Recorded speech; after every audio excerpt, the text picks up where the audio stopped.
안녕하세요. 미스터리 수사국입니다. 2006년 5월 16일 새벽 중국 호남성 영주시에 거주하는 왕모 씨가 오토바이를 타고 일찍이 샤오수이 강변으로 낚시를 하러 갔습니다. 왕모 씨는 큰 물고기를 기대하며 강변을 바라보고 있는데 몇 분 후 물 위에 떠있는 이상한 물체를 보게 되었습니다. 마치 마네킹 같은 물체는 강물에 따라 살짝 흔들리며 움직였습니다. 왕모 씨는 그 물체가 마네킹이 아닌 느낌이 들어 바로 핸드폰을 꺼내 경찰에 신고했습니다. 경찰은 곧 현장에 도착하여 강둑을 봉쇄하고 조심스럽게 물에 떠있는 물체를 끌어올리기 시작했습니다. 그 물체는 알고 보니 머리가 없는 여성이었는데 참상은 보기에도 끔찍했습니다. 그녀의 온몸은 날카로운 도구로 인한 상처와 손톱 자국으로 뒤덮여 있었고 오른손 손가락도 다친 상태였는데요. 경찰은 즉시 수색 범위를 확대하여 그 강을 더욱 철저하게 수색하여 몇 시간 동안의 노력 끝에 마침내 피해자의 분실된 부분을 모두 찾아냈습니다. 법의학자의 감사 결과에 사람들은 충격적인 사실을 알게 되었는데요. 피해자의 몸에서 검출된 남성의 DNA는 사건 수사에서 매우 중요한 단서가 되었습니다. 경찰의 신속한 조사에 피해자의 신원이 바로 밝혀지게 되었습니다. 피해자의 이름은 쥔체이였고 70세의 독거노인이었습니다. 그녀는 젊었을 때 남편을 잃어 아들 리잉제와 함께 살다가 아들이 결혼한 후 혼자 살게 된 겁니다. 독립한 아들은 자주 어머니의 집을 방문했었는데요. 이웃들의 소문에 따르면 진체이와 며느리의 관계는 그다지 좋지 않았습니다. 경찰은 곧 리잉제를 찾아 그에게서 몇 가지 단서를 얻고자 했습니다. 경찰의 질문에 리잉제는 유난히 평온했는데 경찰이 나타났을 때 큰 놀라움을 보이지 않았습니다. 경찰이 그에게 언제 어머니와 마지막으로 연락했냐고 묻자 리잉제는 어머니와 오랫동안 연락하지 않았다고 진술했습니다. 하지만 이 말은 경찰의 조사와 달랐는데요. 리잉제의 집은 쥔체이의 집에서 불과 15km 떨어져 있었고 이웃들은 두 모자가 자주 서로를 방문한다고 증언했습니다. 그럼 리잉제는 왜 어머니 쥔체이와의 연락을 숨겼을까요? 그가 주장하는 장기간의 연락 두절은 이웃들의 증언과 크게 차이가 나 경찰은 의심이 더욱 커져만 갔습니다. 그러나 법의학자의 최종 보고서가 사실을 밝히게 되었습니다. 법의학자들은 쥔체이의 몸에서 추출한 남성의 DNA가 그녀 자신의 DNA와 매우 유사하다는 사실을 확인했습니다. 다시 얘기하자면 그녀는 관계를 맺은 사람이 바로 그녀의 아들이라는 것입니다. 이것은 리잉제에게 아주 불리한 결정적인 증거였는데요. 경찰은 그를 바로 체포했는데 놀랍게도 그는 도망치려고 하지 않고 마치 이 순간을 기다리고 있었던 것 같았습니다. 이후 신문 과정에서 리잉제는 충격적인 비밀을 털어놓았는데요. 그는 어머니와 무려 26년 동안 비정상적인 관계를 유지해왔던 것입니다. 이 윤리적 용납할 수 없는 비밀은 현장에 있던 모든 사람들을 충격에 빠뜨리게 했습니다. 잠시 침묵이 흐르고 리잉제는 자신이 이 불륜관계의 진정한 피해자라고 거듭 주장했습니다. 리잉제는 호남성의 작은 산골 마을에서 태어났는데요. 그의 어린 시절에 아버지가 질병으로 세상을 떠나 리잉제의 기억 속에서 아버지의 모습은 항상 흐릿한 존재였습니다. 그의 어머니는 갑작스러운 충격에 아주 슬퍼했는데요. 그러다 그녀는 생계를 책임져야 한다는 현실에 슬픔을 품고 도시로 나가 일하기 시작했습니다. 쥔체이는 아들 리잉제에게 더 나은 환경을 제공하고 싶어 했습니다. 이렇게 어린 리잉제는 시골에 있는 할아버지, 할머니 댁에서 살게 되었습니다. 할아버지, 할머니는 리잉제에게 일상적인 돌봄을 제공했지만 노년이라 리잉제의 내면 세계에 관심을 기울일 여력이 부족했습니다. 그는 어린 시절을 혼자 보내는 경우가 많았는데 그가 17살이 될 때까지 계속되었습니다. 도시에서 일을 마치고 고향으로 돌아온 쥔체이는 리잉제를 집으로 데려갔습니다. 리잉제는 어머니가 돌아오면 오랫동안 갈망했던 가족의 따뜻함을 느낄 수 있을 거라고 생각했지만 그를 기다리고 있던 것은 사람을 소름 돋게 한 비정상적인 관계였습니다. 쥔체이는 매일 리잉제의 곁을 떠나지 않았는데 밤에도 아들과 같은 침대에서 잠을 잤습니다. 그런 삶은 리잉제를 질식하게 했지만 벗어날 수 없었습니다. 1980년 어느 휴일에 오랜만에 집으로 돌아온 리잉제는 어머니와 함께 명절을 보내고 싶어 했습니다. 어머니는 아들을 매우 반가워하며 푸짐한 음식과 술을 준비하여 아들과 즐거운 시간을 보내려고 했는데요. 따뜻한 분위기 속에서 두 모자는 이야기를 나누며 술을 마시다 어느새 취하게 되었습니다. 그러다 밤이 깊어지자 진치에는 술에 취한 류잉재를 부축하여 침실로 데려가 아들이 어렸을 때처럼 껴안고 침대에 같이 눕혔습니다. 하지만 그 밤 이성의 방어막은 알코올의 영향으로 무너졌고 두 모자는 금기된 유혹을 이겨내지 못하여 잘못된 관계를 맺게 되었습니다.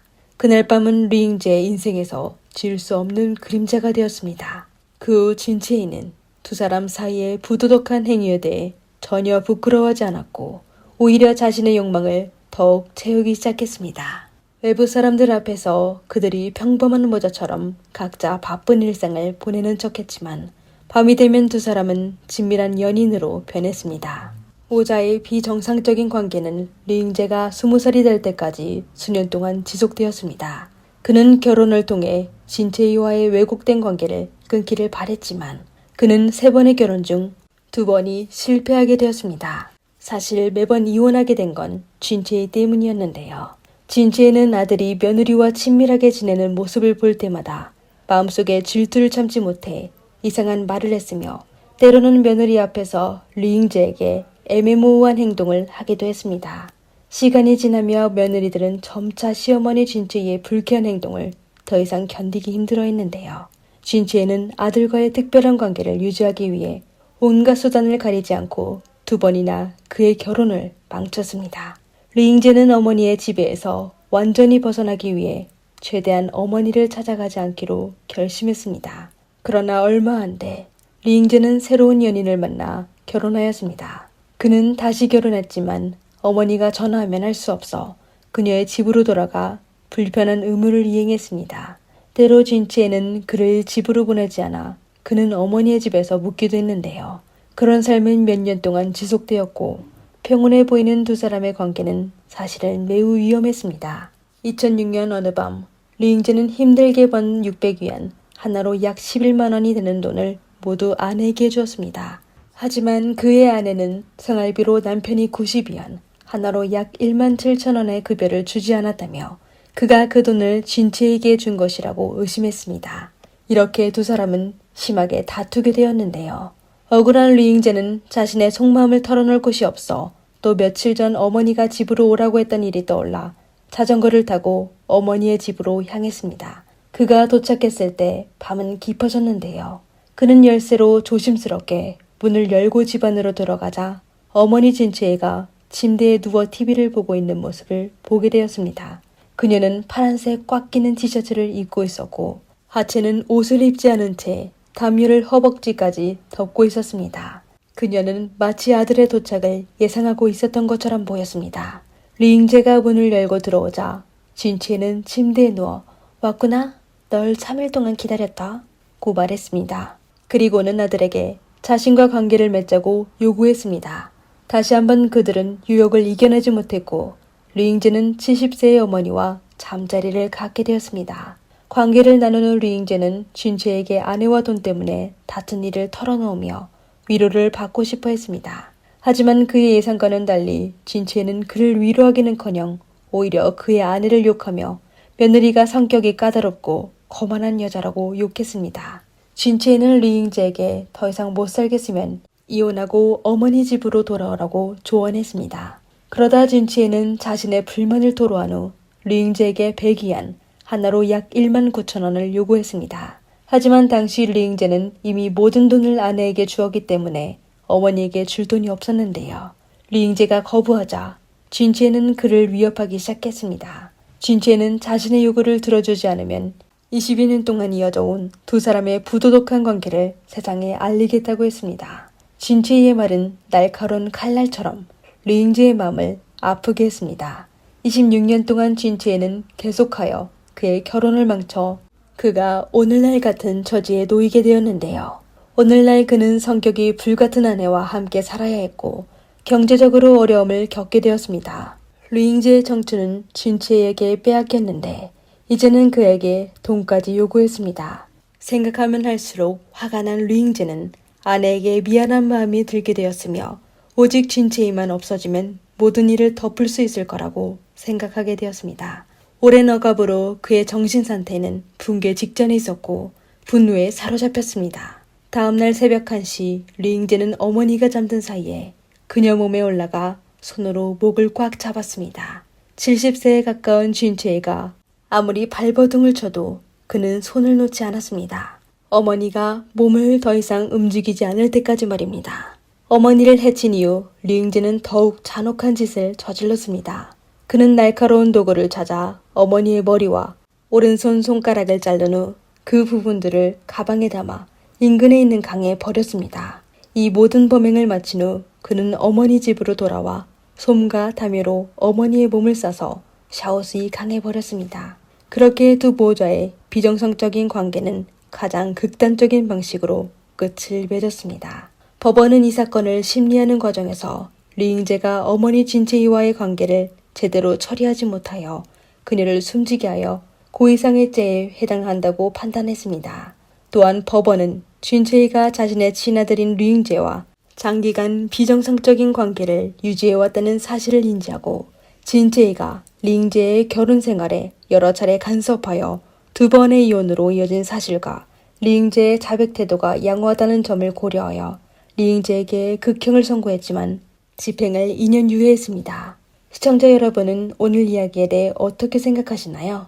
댓글로 여러분의 의견을 남겨주세요. 영상이 마음에 드셨다면 좋아요와 구독 버튼 클릭해주세요. 감사합니다. 지금까지 미스터리 수사곡이었습니다. 안녕하세요. 미스터리 수사곡입니다. 여러분은 어렸을 적 혼자 집에 있을 때 인형이나 마네킹이 무서웠던 경험이 있으신가요? 어디를 가든 인형의 눈은 마치 비웃는 듯이 사람을 쳐다보는 것 같죠? 오늘 소개할 사건은 바로 인형과 관련된 사건으로 홍콩에서 가장 귀괴한 사건으로 기억되고 있습니다. 밤늦도록 빛나는 헬로키티 인형, 끊임없이 들려오는 여자의 비명, 그리고 이상하게 숨지게 된 여경, 이 모든 것이 헬로키티 사건에 얽혀 있습니다.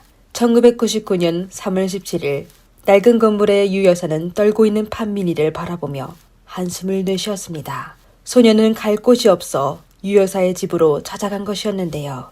유 여사는 소파에 앉아 판민이의 어깨를 토닥였습니다. 판민이가 느끼는 고통과 후회는 유 여사도 마치 직접 경험한 것처럼 느껴졌습니다. 유 여사가 무언가 말하려고 할 때 밖에서 급박한 노크 소리가 들려와 판민이를 긴장하게 하였습니다.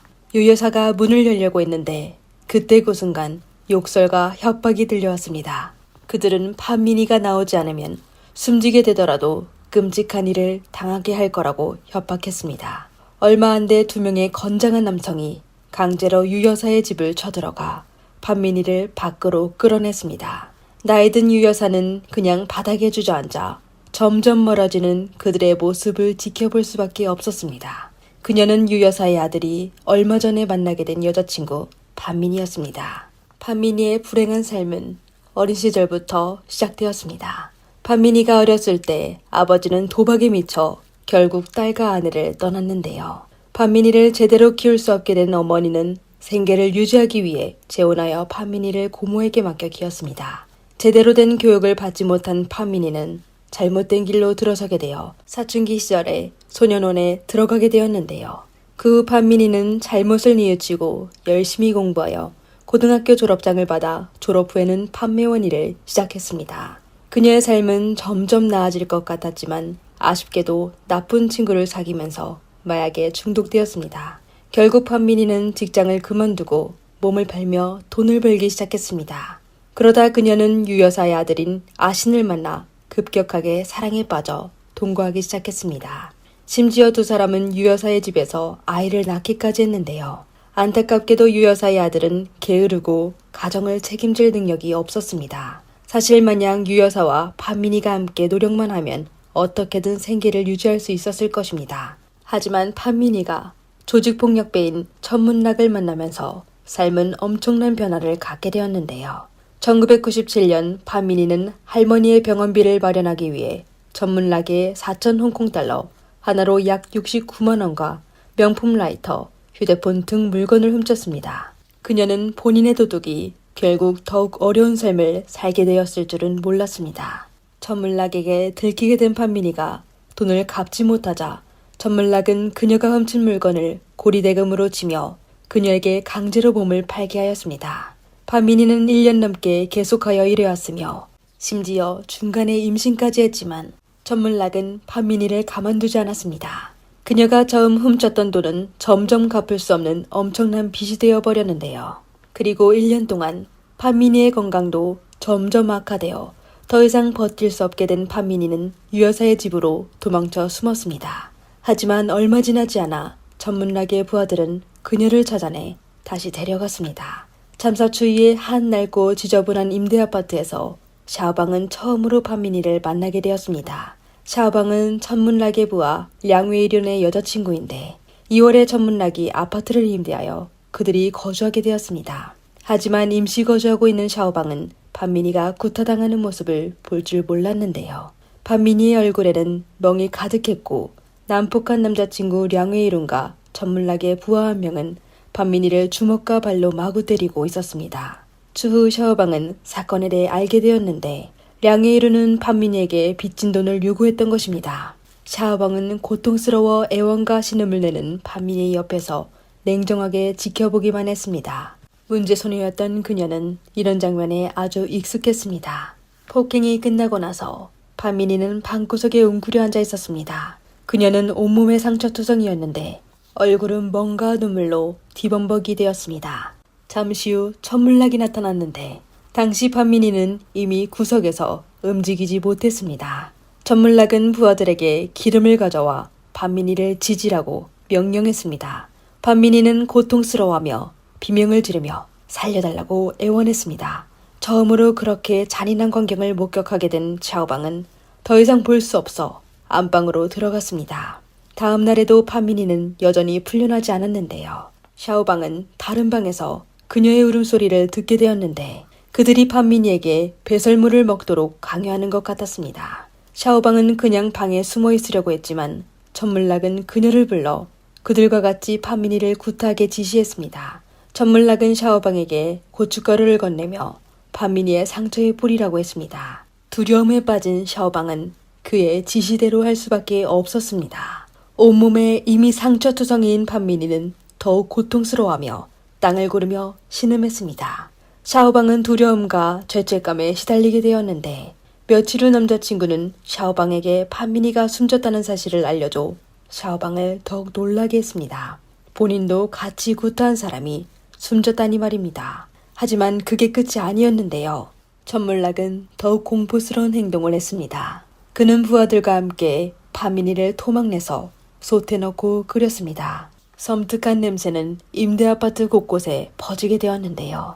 잠시 후 천문락은 샤오방에게 다가가더니 샤오방 옆에 있던 헬로키티 인형을 잡아들고 인형 속에 솜을 꺼낸 이후 판민이의 머리를 인형 속으로 넣었습니다. 그의 옆에 있던 부하들은 천문락이 영리하다며 칭찬하며 손뼉을 쳤습니다. 그들은 이렇게 하면 경찰이 판민이가 숨졌다는 사실을 알 수 없을 거로 생각했습니다. 누구도 겉으로는 귀여운 헬로키티 인형 속에 피해자의 머리가 들어있을 거라고는 상상하지도 못했을 것으로 생각한 겁니다. 판민이가 참변을 당한 이후 샤오방은 편안하게 잠을 잘 수가 없었습니다. 그녀는 밤마다 온몸이 붉은색으로 뒤덮이고 머리카락이 헝클어진 여자가 자신에게 달려드는 악몽을 꾸게 되었습니다. 겁에 질린 샤오방은 악몽에서 깨어날 때마다 가슴이 두근거리게 되었지만 천문락을 배신할 수가 없어 비밀을 마음속에 묻게 되었습니다. 하지만 샤오방의 상황은 점점 심각해졌는데요. 그녀는 밤이 아니어도 마치 누군가가 자신을 따라다니는 느낌이 들게 되었으며 고개를 돌리면 희미한 얼굴이 보였습니다. 봄에는 쉽게 부패가 일어납니다. 오랫동안 청소하지 않은 임대 아파트에서는 악취가 계속 나게 되어 주변 이웃들은 곧 경찰에 신고하여 상황을 확인해달라고 요청했습니다. 그 여경을 처음 보게 된 샤오방은 여경에게 정의감을 느끼게 되었는데요. 당시 샤오방은 자신이 사건에 연루된 사실이 들통날까봐 두려워했지만 그 여경이 결국 참변을 당할 줄은 몰랐습니다. 4월에 한 여경이 임대 아파트를 조사하기 위해 아파트를 방문하게 되었습니다. 여경은 비어있는 방문을 열고 안을 들여다봤는데요. 방 안에는 쓰레기로 가득 차 있었습니다. 가장 견디기 힘든 건 짙은 악취였는데요. 벽에 기대어 있는 헬로키티 인형에는 붉은 액체가 묻어 있었습니다.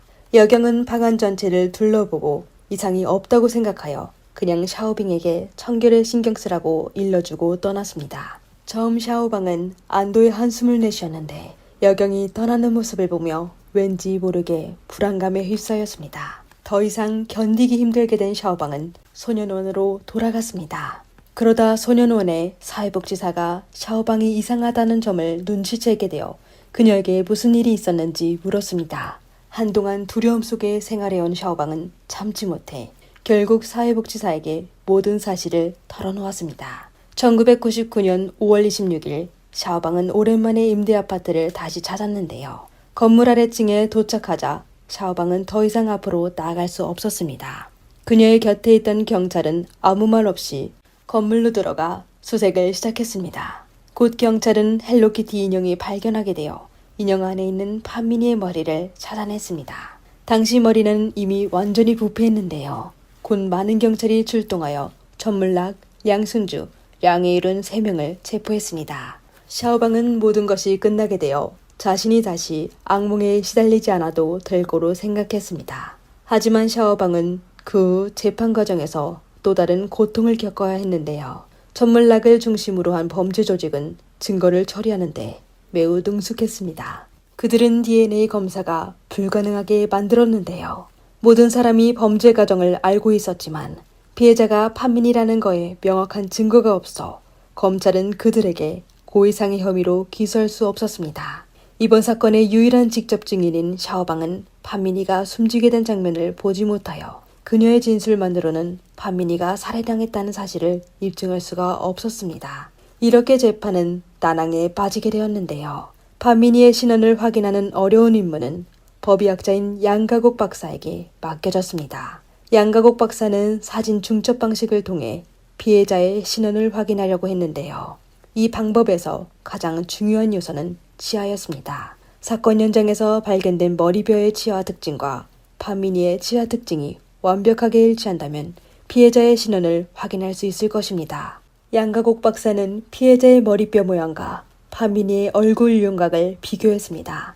일주일 동안 머리뼈의 각도를 조정하며 사진 속 얼굴 특징과 완벽하게 일치할 때까지 연구했습니다. 재판은 큰 전환점을 맞이했는데요.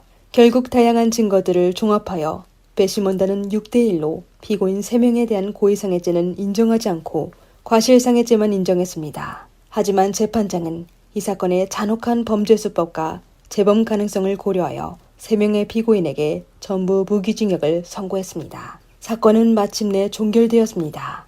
샤오방은 이제 편안하게 잠을 잘 수 있게 되었는데요. 모든 것이 끝났다고 생각했지만 어느 날 밤 샤오방은 악몽에서 깨어나게 되었습니다.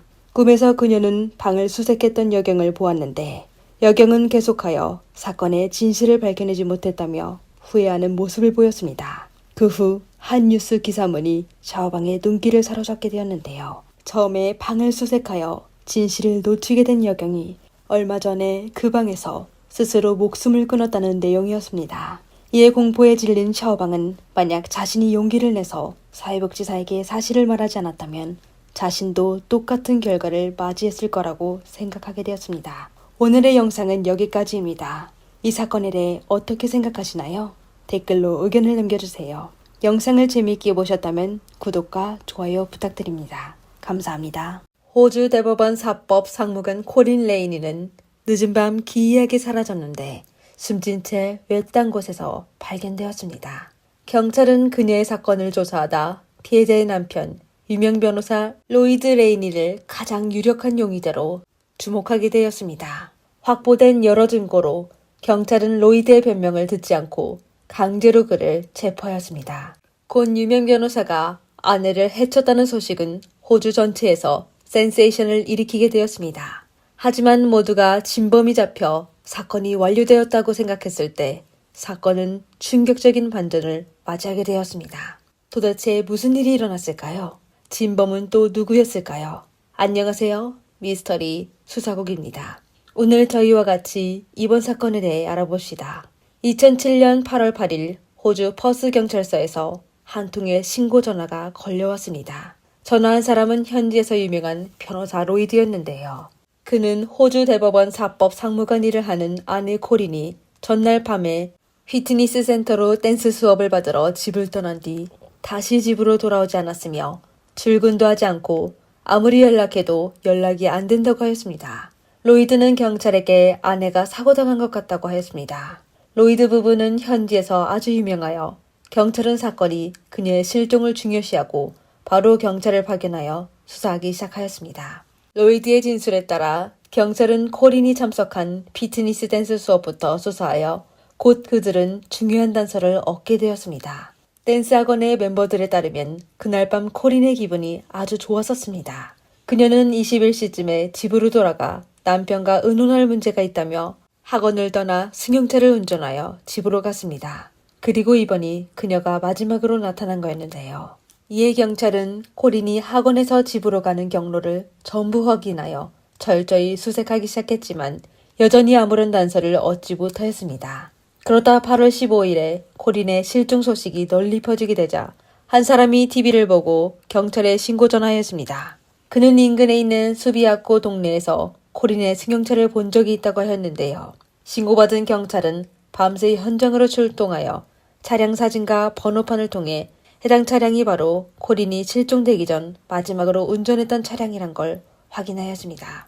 그곳은 코린의 집까지 차로 13분 거리에 있습니다. 안타깝게도 코린은 차에 없었으며 경찰은 몸싸움이 벌어진 흔적을 발견하지 못하여 코린의 행방을 확인할 수 없었습니다. 경찰이 승용차에서 중요한 단서를 찾지 못해 포기하려던 순간 차량 밑에 기름 얼룩이 그들의 눈길을 끌게 되었습니다. 경찰은 이에 다시 차량을 확인하며 결국 그 차에 충돌 흔적이 있다는 걸 발견하게 되었습니다. 연료 탱크는 누유가 매우 심각했고 주차된 바닥에서부터 어딘가로 뻗어나갔습니다. 경찰이 도로 안쪽으로 들어간 후 새로 만들어진 것 같은 무덤을 발견하여 불길한 느낌이 들게 되었습니다. 아니나 다를까 무덤 안에는 얼굴이 아래로 기이한 자세로 있는 숨진 지 오래된 여성이 있었습니다. 현장 감식 결과 그 여성이 바로 며칠 동안 실종된 코린이고 숨진 시각은 8월 7일 밤이었습니다. 코린의 목에는 뚜렷한 졸린 흔적이 있었고 머리에는 둔기에 맞은 흔적이 있었습니다. 그리고 그녀의 코트는 찢어졌지만 속옷은 온전했고 몸에 강제로 관계를 한 흔적도 없어 경찰은 범인이 본인의 욕망을 채우기 위해 그녀에게 몹쓸 짓을 한 후 그녀를 해칠 가능성은 배제하였습니다. 그리고 피해자를 외진 곳에 묻어놓고 승용차를 운전하여 범죄 현장에서 멀리 떨어지게 주차한 거로 봐 범인은 외지에서 온 사람이 아닌 것 같았습니다. 이에 경찰은 우선 그녀의 지인이 저지른 범행으로 의심하며 코린의 주변 사람들을 조사하기 시작했습니다. 그러다 조사하면 할수록 항상 적극적으로 협조하는 코린의 남편이 수상하다고 느껴지게 되었습니다. 코린이 사라진 후 가장 먼저 경찰에 신고한 사람은 로이드였습니다. 그리고 경찰이 수색영장을 신청하기도 전에 로이드는 이미 적극적으로 경찰을 자기 집으로 들어가 수색하게 하였습니다. 경찰은 유용한 단서를 찾지 못했지만 로이드의 협조에 보다 빨리 사건을 조사할 수 있었습니다. 그러다 코린이 숨진 채 발견된 후 몇 가지 세부 사항이 경찰의 관심을 끌게 되었습니다. 검사 결과 코린의 머리카락에서 단풍나무에 아주 작은 씨앗 두 알이 있었는데 주위에는 그런 종류의 단풍나무가 없어 씨앗은 다른 곳에서 그녀의 머리에 떨어지게 된 겁니다. 그리고 코린의 신발 옆면에는 긁힌 자국이 있었는데 위에는 모래와 이끼가 묻어 있었습니다. 이건 죄수가 숨진 코린을 끌고 갈 때 생긴 흔적일 가능성이 높았는데요. 그리고 그 이끼도 사람을 발견한 현장에 없는 종류였습니다. 공교롭게도 코린의 집마당에 단풍나무가 있었으며 그 나무에 그늘에 이끼가 있었습니다. 법의학자의 감사 결과 그 두 개의 단풍 씨앗은 바로 코린의 집 바닥에 있는 단풍나무에서 떨어졌으며 모래와 이끼도 전부 그 마당에서 나온 겁니다. 확보한 증거에 따르면 코린은 그날 밤 피트니스 댄스 연습 수업을 마친 후 로이드가 얘기한 것처럼 집으로 돌아가지 않은 게 아니라 적어도 집 앞마당에서 오랫동안 머물렀었습니다. 그리고 심지어 그곳에서 참변을 당하게 된 겁니다. 만약 로이드가 범인이 아니었으면 아내가 사고를 당했을 때 전혀 눈치채지 못했을까요? 그는 분명 경찰에게 거짓말한 겁니다. 이때 경찰은 다른 사건을 처리하던 중 킹스파크에서 로이드의 이름이 적힌 연회장 배지를 발견한 적이 있다는 걸 생각하게 되었습니다. 당시 경찰은 코린이 근처에 묻어 있다는 사실을 모르고 있어 이에 신경 쓰지 않았었습니다. 그 배지는 코린이 묻힌 곳에서 불과 10m 떨어진 것으로 보이는데요. 이는 의심할 여지 없이 로이드의 의심을 확증해 주었습니다. 많은 증거를 바탕으로 경찰은 로이드를 수사하기로 했습니다. 수사가 계속되며 경찰은 피해자의 남편 로이드가 소문처럼 온화하고 친절하지 않다는 사실을 발견하게 되었습니다. 그리고 로이드와 캐리는 말로만 부부였지 사실 이미 오래전부터 아무런 감정이 없어서 서로 보기만 하면 싸우게 되었습니다. 퍼스 법조계에서 로이드와 코린의 사랑 이야기가 한때 사람들을 부럽게 했었습니다. 두 사람은 모두 호주 원주민은 아니지만 각자의 노력으로 성공하게 되었습니다. 로이드는 대학 졸업한 후 연방정부에 입사하여 여러 정부 부서에서 근무했으며 능력이 뛰어난 형사검사였습니다.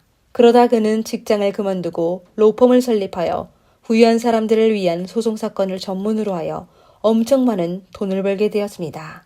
그의 아내 코린은 호주의 정부기관에서 가장 하급 직원으로 시작하여 호주 대법원의 사법 상무관이 되었습니다. 로이드가 이를 그만두기 전보다 많이 높았었습니다. 사람들은 부부가 권력과 재력이 탄탄하여 아주 행복할 거로 생각했지만 사실 그렇지 않았습니다. 1999년 코린이 임신하고 있을 때 로이드는 한 여성 검사와 바람을 피웠었습니다. 한때 두 사람은 일주일에 적어도 3번 만나는 아주 친밀한 관계였는데요. 그러다 2004년에 내연녀가 결혼하며 두 사람의 관계가 끝나게 되었습니다. 그리고 코린은 이미 오래전부터 남편의 외도 사실을 알게 되어 로이드와 엄청 많이 싸웠었는데 두 딸이 건강하고 행복하게 자라게 하기 위해 코린은 로이드와 바로 이혼하지 않았습니다. 하지만 그녀는 바람둥이 남편과 각방을 쓰며 다시 그와 친밀한 관계를 나누지 않으며 그냥 다른 사람들 앞에서 서로 사랑하는 척한 거였습니다. 그러다 2007년에 44세의 코린은 더 이상 참기 싫어 로이드에게 이혼하자고 하며 재산을 분할하자고 하였습니다. 하지만 로이드는 이에 강력히 반대하였는데요. 선임 변호사로서 로이드는 그는 혼인을 배제하고 또 도박하는 습관도 있어 세무장부에 문제가 많았습니다. 만약 이혼 소송에 재산 확인에 들어가게 되면 코린이 바로 상황을 알게 되어 이를 바탕으로 더 많은 재산을 요구할 수도 있고 심지어 딸에 대한 양육권을 독차지할 수도 있었습니다. 따라서 로이드는 코린이 이혼하자는 거에 단호하게 거부하였습니다. 하지만 코린은 쉽게 넘어갈 상대가 아니었습니다. 여러 번의 논의 끝에 코린은 로이드에게 마지막으로 통보하는데 빨리 재산 분할할 준비를 하라고 하며 그렇지 않으면 코린은 로이드가 저지른 모든 짓을 공개하겠다고 하였습니다. 코린의 위협에 로이드는 할 수 없이 그녀의 요구를 동의하였는데요. 2007년 8월 7일 밤 코린이 피해가 된 날에 로이드는 코린에게 재산 증명을 제출할 수 있다며 마지막으로 대화 좀 하자고 하였습니다. 로이드의 말을 들은 코린은 그날 밤 피트니스 댄스 수업을 일찍 끝내고 서둘러 집으로 돌아갔습니다. 그 코린은 아시다시피 숨진 채 발견되었습니다. 코린은 아마도 자신의 집 마당에서 피해됐을 가능성이 높아 로이드는 유력한 용의자로 지목받게 되었습니다. 2007년 9월 10일 경찰은 기자회견을 열어 로이드가 코린 사건의 유일하고 유력한 용의자라고 발표했습니다. 그리고 로이드가 2,000호주 달러, 하나로 약 176만 원으로 자신의 집에 다른 사람 몰래 CCTV를 설치했다고 했습니다. 하지만 경찰의 기소에 로이드는 유죄를 인정하지 않았으며 오히려 명예훼손으로 경찰을 기소하여 사건이 교착 상태에 빠지게 되었습니다. 그러다 2010년이 되어서야 경찰은 결심을 하여 경찰을 파견해 로이드를 체포하고 법정에 세웠습니다. 이때 코린은 숨진 지 이미 3년이 지났는데요. 하지만 사건은 재판이 진행되면서 아주 큰 반전을 맞이하게 되었습니다. 경찰은 검찰에 제출한 파일에는 코린의 피해 과정을 재현한 내용이 들어있었습니다. 8월 7일 저녁 9시 30분에 코린은 집으로 돌아가 로이드와 이혼 문제를 논의하려고 했습니다.